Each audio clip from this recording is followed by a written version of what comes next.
नमस्ते जय जगन्नाथ।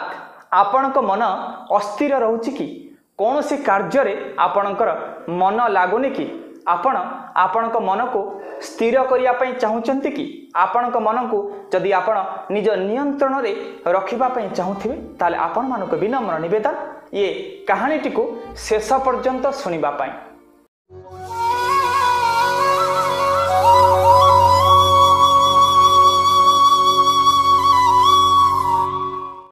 थरे जड़े शिष्य आसी गुरु पदार बिंदरे समर्पित पूर्वक प्रणाम करी गुरु को पचारला, हे गुरुदेव ये कलीर कराल रूपक माया बंधन मोहरे मु संपूर्ण भाव में प्रभावित मु चेष्टा करुची मु जेते निजको चेष्टा करुची भगवान को पदार बिंदरे समर्पित करबा पाई तथापि ये कलीर कामना बासना मत एत आकर्षित करुचे जे मु ये संसार बंधन भितर बांधी जाऊँ। हे प्रभु ये संसार बंधन भितर केमती बाहरी करी मु भगवान को पदार बिंदरे समर्पित करी। गुरुदेव पचारे तमें चाहूच संसार बाहरी आसे?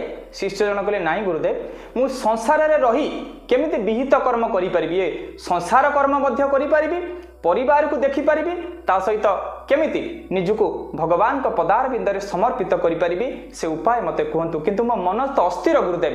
गुरुदेव अति सुंदर भाव में जा कहले आमे समस्तंकर सुनिबा कथा। गुरुदेव कहले, हे मोर प्रिय शिष्य, दिने भगवान कपिल माँ देवहूति की कहले, मन एव मनुष्याणां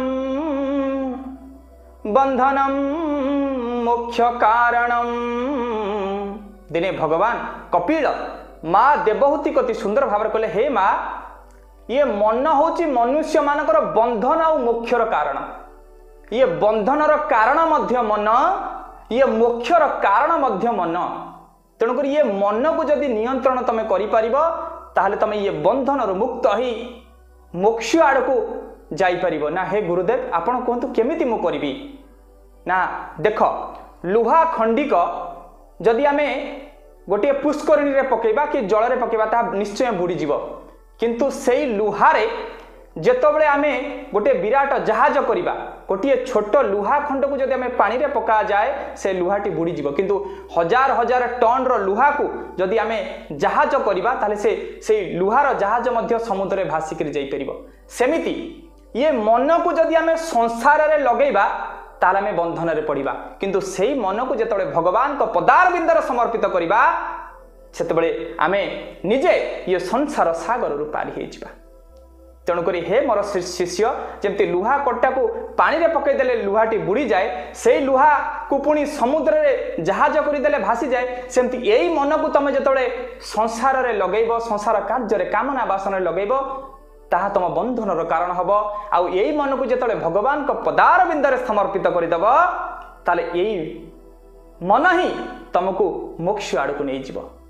हे मोर प्रिय, मु तुमको विस्तृत भाव में बुझे करी कहूची, तमे सुन। मनर कार्य होची सर्वदा इच्छा करिबा। वस्तु देखिले प्राप्त होबा को इच्छा करिबा, खाद्य देखिले ग्रहण करिया को इच्छा करिबा, वस्त्र देखिले परिधान करिया को इच्छा करिबा, अर्थ देखिले प्राप्त होबा को इच्छा। मनर कार्य होची सर्वदा इच्छा करिबा, किंतु ये मन को सहायता करे किए ना? बुद्धि और विवेक। जदि तुम भीतर विवेक रहिबो ताहले तमे निश्चय ये मन को नियंत्रण करिबो। सेथिपई प्राणप्रिय गुरुदेव बाबा वैकुंठ ब्रह्मचारी सुंदर भाव में लिखले, मन दौड़ी विवेक छड़ी, मन दौड़ी विवेक छड़ी, सत्पथे चलाओ रखी ब्रह्म रे लय।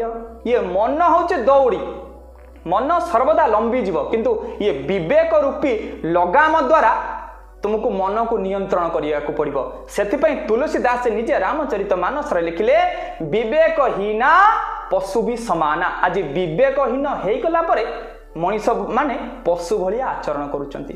तेणुकरी मनीष जदि विवेकहीन हेई जाइछि ताले विवेक केमिति फेरी पाइबे बोली शिष्य गुरुदेव को पचारे। गुरुदेव कहले, तुलसीदास निजे रामचरित मानस रे लिखिले, बिनु सत्संग विवेक न होई, राम कृपा बिनु सुलभ न सोई।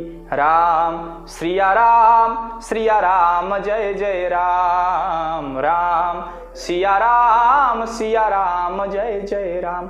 बिनु सत्संग विवेक न होई, तमे सत्संग न गले सत्संग न कले तम भितर विवेक जागृत हबनी। तेणुक तुमको सत्संग जाई सत्संग करी निजको भगवान का पदार बिंदर समर्पित कले ही तुम विवेक जागृत हब। आ जो विवेक तुमको ये मन रूपक रसी रे मन रूपक दौड़ी रे लगाम लगेब, जहाँ फल तुम निष्पत्ति नहीं पार मो पाई कौन नित्य कौन अनित्य, मो पाई कोटा करिबा ठीक कोटा करिया भूल। उदाहरण स्वरूप मन आपण असुविधार पड़िचंती विपदरे पड़िचंती, जड़े बंधु को घर को जाइचंती किछि अर्थर साहाय्य पाई आपण जाई पहुंची गले बंधु को मागिले हे बंधु मोर किसी असुविधा अच्छी मते 50,000 टंका दे था। बंधु कहले देख मु चेष्टा करुच्ची अरेंज करने तुमको आनिक किसी पैसा देवी। तो यही समय बंधु जनक उठिक चलीगले आपड़ देखले तार टेबुल पर 50,000 टंका थुआई। मनर काम कौन इच्छा करवा, मन इच्छा कला से 50,000 मन इच्छा कला टंका को नवाई किंतु सांगे सांगे बुद्धि ताको काम रे लगिता। बुद्धिर कार्य होची गोटे काम को कौशल करिया होची बुद्धिर काम। सांगे सांगे बुद्धि ताको काम रे लगिला केमिति सांगटे उठी जीवो मु सेई समय से 50,000 टंका को बेग रे पुरी देबी। बुद्धिर काम। विवेकर काम कौन? भगवान शंकर कहले नित्य वस्तु एक ब्रह्म तद्व्यतिरिक्त सर्वनित्य। मो पाई नित्य कोटा मो पाई अनित्य कोटा, मो पाई ठीक कोटा मो पाई भूल कोटा विचार करिया विवेकर काम। विवेक कहबो ना तू गोटे एजुकेटेड लोक तू गोटे भल लोक हो शेष पैसा पर घर चोरी कर ना, ए कथा करवा तो उपयुक्त नुह। तेणुक मन मन जहाँ चिंता करे बुद्धि ताको कार्यकारी करे आ विवेक ताको निष्पत्ति निए तापाई कोटा आवश्यक कोटा अनावश्यक। विवेक रूपी लगाम द्वारा आम सर्वदा मन को नियंत्रण करिवार आवश्यकता अच्छी। से मनीष माने निज भितर विवेक को जागृत करिवार आवश्यकता अच्छी। जितेबाला आपन भीतर आपन विवेक जागृत हम से आप निष्पत्ति नहीं पारे मो पाई कोटा नित्य कोटा अनित्य, मो पाई कोटा करवा ठीक कोटा करिया भूल, सकाळ उठिबा ठीक ना सकाळ शोईकी रहिया ठीक, भगवान को पादरे निजको समर्पित करवा ठीक ना ये संसार रूपक कामना वासना रूपक मोह माया भितर इंद्रियों को धरी रखा ठीक ना इंद्रिय मान को नियंत्रण करी ये निजको भगवान को पदार बिंदर समर्पित करवा ठीक। तेणुक ये विचार आपणकर से आपण मान विनम्र निवेदन सर्वदा निज विवेक को जागृत करूँ। से विवेक को जागृत करने हेले निजको भगवान को पदार बिंदर समर्पित करने पड़ो आउ सत्संग करिया पड़ो।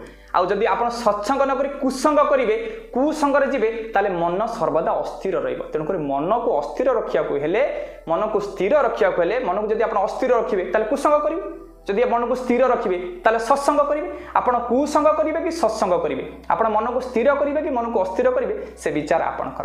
तेणुक हे सज्जन माने आपण निजको जदि मन को स्थिर रखा चाहते निजको ईश्वराभिमुखी करने चाहते ताले मनीष जीवन में जड़े सद्गुरुंकर आवश्यकता अच्छी। ये सद्गुरु ही तुमको ये अज्ञान रूपक अंधकार दूरीभूत करी ज्ञान रूपक आलोक आड़ को नहीं जाए, जहाँ आपण जीवन में वैकुंठ प्राप्ति मोक्ष प्राप्ति निर्वाण प्राप्ति कैवल्य प्राप्ति सहायक हम। तेणुक आपड़ जदि ये 84 लक्ष जोनि रे बुली सारिबा पले आपण मानक जो दुर्लभ मनीष जीवन मिली ये दुर्लभ मनीष को कृतार्थ करने मन को स्थिर रखा पड़ो। से भगवान कपिल कहले ना ये मन होची बंधनर कारण, ये मन होची मोक्षर कारण। तेणुक आपण ये विवेक रूपी लगाम द्वारा मन को नियंत्रण करंतु, सर्वदा निजको भगवान को पदार बिंदरे समर्पित करंतु। आपणकर मानकर मंगल कामना करी आज ये मन रूपी विवेक को निज शरीर में कार्यकारी करने ये सेवकर विनम्र निवेदन। जदि मो कथा मो कहानी आपन को भल लगु थाए ताले समस्तक पाखरे पहुँचा विनम्र निवेदन। नमस्ते, जय जगन्नाथ।